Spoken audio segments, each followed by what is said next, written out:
Assalamualaikum warahmatullahi wabarakatuh. Nah, pada kali ini saya akan sedikit menerangkan materi fisika statistik gas tak ideal yang diampu oleh Bapak Dr. Randos Supahar, MSI. Nah, sebelumnya perkenalkan, nama saya Novita Dewi Putri dengan NIM 19302241031. Saya dari Pendidikan Fisika C 2019. Nah, pada kesempatan kali ini saya akan menerangkan 3 pokok bahasan.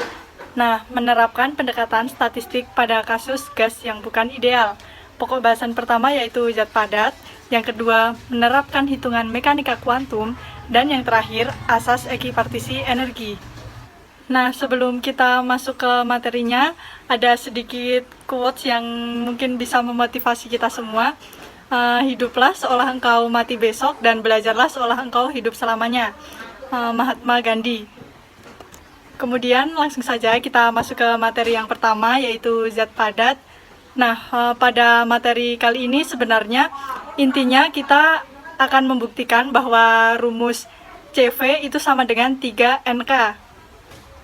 Nah, pengukuran kapasitas panas bahan padat umumnya menunjuk pada nilai CV dengan T konstan pada suhu ruang sebesar 3 NK. Nah, 2 kali nilai CV pada bahan yang berupa gas. Hal itu juga dapat dijelaskan lewat cara yang sangat sederhana. Nah, molekul atau atom yang ada pada bahan padat tersebut sesungguhnya tidak diam. Nah, melainkan bahan itu bergetar. Katakanlah mengikuti gerak harmonik. Nah, energinya dapat diungkap dalam besaran simpangannya S dan momentum P menggunakan ungkapan mekanika Hamiltonnya sebagai yang sudah tertera di slide. Epsilon S, P sama dengan P kuadrat per 2M plus K per 2 S kuadrat. Nah, gerak getaran itu umumnya terjadi dalam 3 arah dimensi. Nah, 3 arah dimensi itu umumnya mengandung variabel X, Y, dan Z. Nah, jadi seperti yang tertera di slide rumusnya, epsilon X, Y, Z, Px, Py, Pz itu sama dengan Px kuadrat plus Py kuadrat plus Pz kuadrat per 2M ditambah K per 2 dalam kurung X kuadrat plus Y kuadrat plus Y kuadrat. Nah, untuk lebih mudahnya, kita anggap saja masing-masing molekul pada kisi-kisi tersebut bergetar dengan frekuensi yang sama. Berarti tetapan pegas nilainya juga sama. Nah, kemudian kita dapat menyatakan besaran fungsi partisi atom seperti yang ada pada persamaan di atas menjadi seperti yang ada di slide. E dalam kurung beta itu sama dengan 1 per H pangkat 3 integral dx, integral dz, integral dz, dan seterusnya itu bisa dilihat di slide. Nah, karena besaran X, Y, dan Z, demikian juga Px, Pz, dan Pz dalam ungkapan di atas dapat ditulis sebagai faktor terpisah, maka ungkapan itu juga dapat dituliskan sebagai E dalam kurung beta sama dengan 1 per H pangkat 3. Nah, dalam kurung integral E pangkat min beta P kuadrat per 2M dP tutup kurung pangkat 3. Nah, dalam kurung lagi integral E pangkat min B S kuadrat K per 2 DS pangkat 3.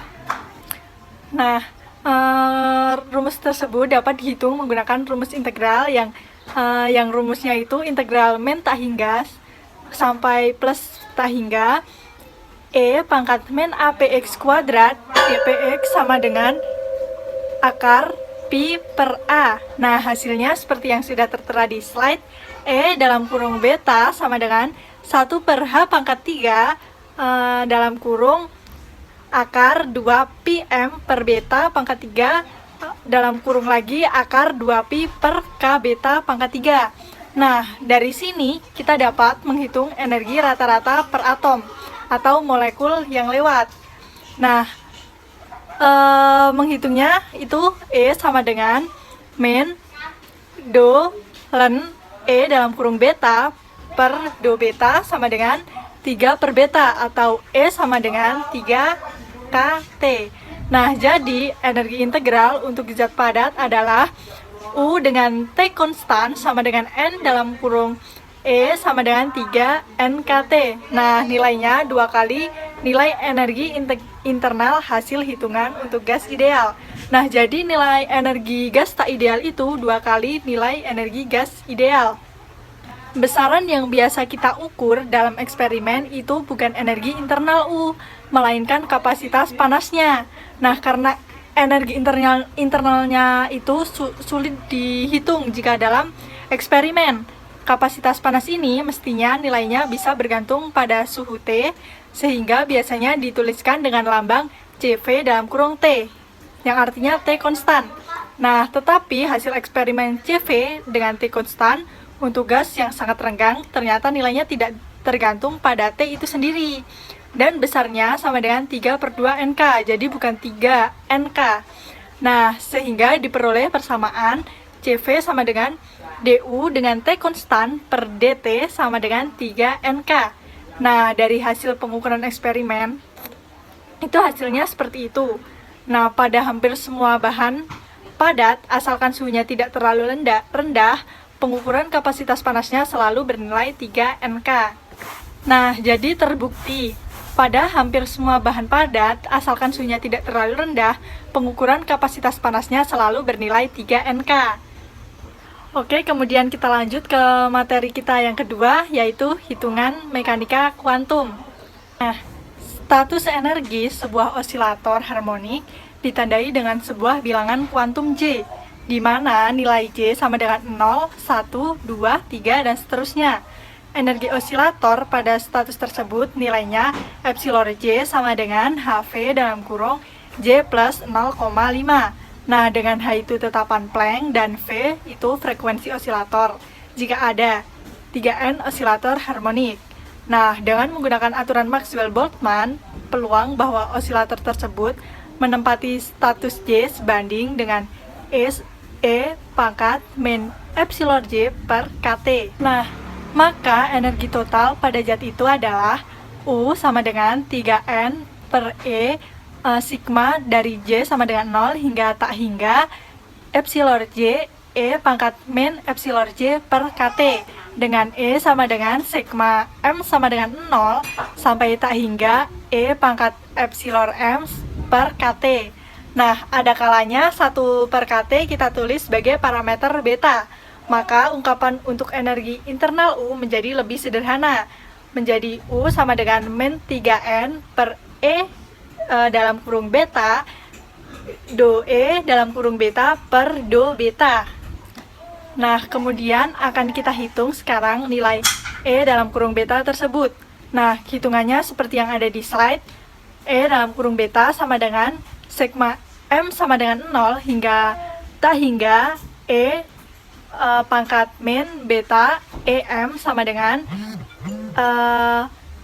sigma M sama dengan 0 hingga tak hingga E pangkat min beta HV dalam kurung M plus 0,5. Nah, sehingga hasilnya sudah tertera di slide. Nah, jadi hasilnya sama dengan 3/2 NHV E pangkat beta HV per 2 plus E pangkat min beta HV per 2 per E pangkat beta HV per 2 min E pangkat min beta HV per 2. Nah, secara sederhananya, mengganti beta dengan 1 per KT dari ungkapan U sebagai fungsi dari suhu T dapat menghitung besarnya kapasitas panas CV sama dengan DU per DT. Nah, jika kita didefinisikan besaran X sama dengan HV per KT, maka DU per DT sama dengan DU per DX dikali DU per DT, sehingga CV dengan T konstan itu setara dengan DU per DT sama dengan min 3/2 NHV X per T sin H kuadrat X min cos H kuadrat X per sin H kuadrat X. Nah, sehingga hasil akhirnya menjadi 3/2 NHV X per T per sin H kuadrat X. Kemudian diungkapkan dalam T, diperoleh CV dengan T konstan sama dengan 3NK dalam kurung HV per 2KT kuadrat 1 per sin H kuadrat dalam kurung HV per 2KT. Nah, pada suhu T yang tinggi, besaran X sama dengan HV per KT menjadi sangat kecil, sehingga hasilnya menjadi sin H dalam kurung X itu setara dengan setengah X min 1 min 1 min X itu setara dengan X. Maka CV dengan T konstan itu setara atau sebanding dengan 3NK dalam kurung X kuadrat per X kuadrat sama dengan 3NK. Nah, tepat sekali seperti yang kita jumpai pada hasil perhitungan dengan osilator klasik yang sesuai dengan hukum empirik Dulong-Petit. Nah, kemudian jika T mendekati 0, maka X menjadi sangat besar, sehingga besaran sin Hx akan mendekati setengah E pangkat X. Maka persamaan akan berubah menjadi CV dengan T konstan itu sebanding dengan 3/2 NK dengan kurung HV per KT kuadrat E pangkat min HV per 2 KT. Nah, kemudian ada dua faktor yang memperbesar atau memperkecil. Nah, faktor pertama adalah HV per KT kuadrat yang tentunya semakin besar jika T mendekati 0. Nah, kemudian faktor yang kedua adalah E pangkat min HV per 2 KT yang akan semakin kecil ketika T mendekati 0. Nah, kemudian memang benar bahwa CV dengan T konstan akan mengecil ketika T mendekati 0. Jadi, model Einstein yang sangat sederhana ini dalam garis besarnya dapat menerangkan perangai kapasitas panas seperti yang diamati dalam eksperimen. Oke, kemudian materi yang terakhir yaitu asas equipartisi energi. Oke, langsung saja. Energi equipartition principle. Nah, kita sudah membahas kasus gas ideal sebagai kumpulan partikel yang bergerak bebas dan zat padat yang dimodelkan secara sederhana sebagai kumpulan osilator harmonik. Nah, untuk osilator harmonik, fungsi Hamiltonnya itu H dengan XYZ, PX, PY, PZ itu sama dengan PX kuadrat plus PY kuadrat plus PZ kuadrat per 2M. Nah, untuk osilator harmonik, fungsi Hamiltoniannya adalah XYZ, PX, PY, PZ sama dengan 1/2M dalam kurung PX kuadrat plus PZ kuadrat plus PZ kuadrat plus K/2 dalam kurung X kuadrat plus Y kuadrat plus Z kuadrat. Nah, kemudian kedua bentuk matematika tersebut memiliki keistimewaan. Nah, yang pertama, masing-masing variabel, baik itu variabel koordinat maupun variabel momentum, selalu muncul dalam bentuk kuadrat. Kedua, tidak ada suku yang merupakan campuran hasil kali dua variabel yang berbeda, seperti misalnya XY atau XZ. Jadi, untuk gas ideal, kita dapat menuliskan H sama dengan H1 plus H2 plus H3, dengan H1 sama dengan PX kuadrat per 2M, H2 sama dengan PZ kuadrat per 2M, serta H3 sama dengan PZ kuadrat per 2M. Nah, kemudian untuk zat padat kita dapat menuliskannya H sama dengan H1 plus H2 plus H3 plus H4 plus H5 plus H6 dengan H4 sama dengan K/2 X kuadrat, H5 sama dengan K/2 Z kuadrat, dan H6 sama dengan K/2 Z kuadrat. Nah, masing-masing dari H1 sampai dengan H6 mempunyai bentuk yang sama, yaitu kuadrat variabelnya dikalikan dengan sebuah konstanta. Ketika kita membuat hitungan fungsi partisi atom, kita menggunakan rumus yang sama, yaitu seperti yang sudah kita bahas tadi di subbab sebelumnya, rumus integral dari min tak hingga plus tak hingga yang tadi kita bahas seperti yang sudah tertera di slide. Nah, kemudian hasil integrasinya hanya akan bergantung pada konstanta A. Energi rata-rata atom yang bergerak bebas dalam ruang merupakan jumlah dari sumbangan 3 variabel koordinat, sehingga energi rata-ratanya menjadi 3/2 kT. Kita ingat-ingat ya, itu dari sumbangan 3 variabel koordinat. Nah, pada kasus zat padat, perhitungan energi rata-ratanya juga tidak mengandung baik massa atom M maupun tetapan pegas K.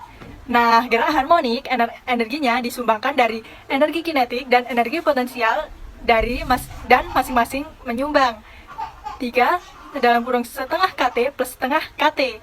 Nah, seperti itu materi kita yang terakhir. Jadi, dalam satu materi itu akan menyumbangkan energi kinetik dan energi potensial. Nah, kemudian ada satu contoh soal yang akan saya bacakan. Model sederhana yang digunakan untuk melukiskan perilaku termal zat padat adalah kumpulan atom atau molekul yang secara rata-rata menduduki tempat-tempat teratur berbentuk kisi-kisi. Masing-masing atom atau molekul tidak sekedar diam di tempat, melainkan bergetar secara harmonik dalam ruang dimensi 3. Sebut saja itu zat padat ideal. Bagaimanakah pendapat Anda?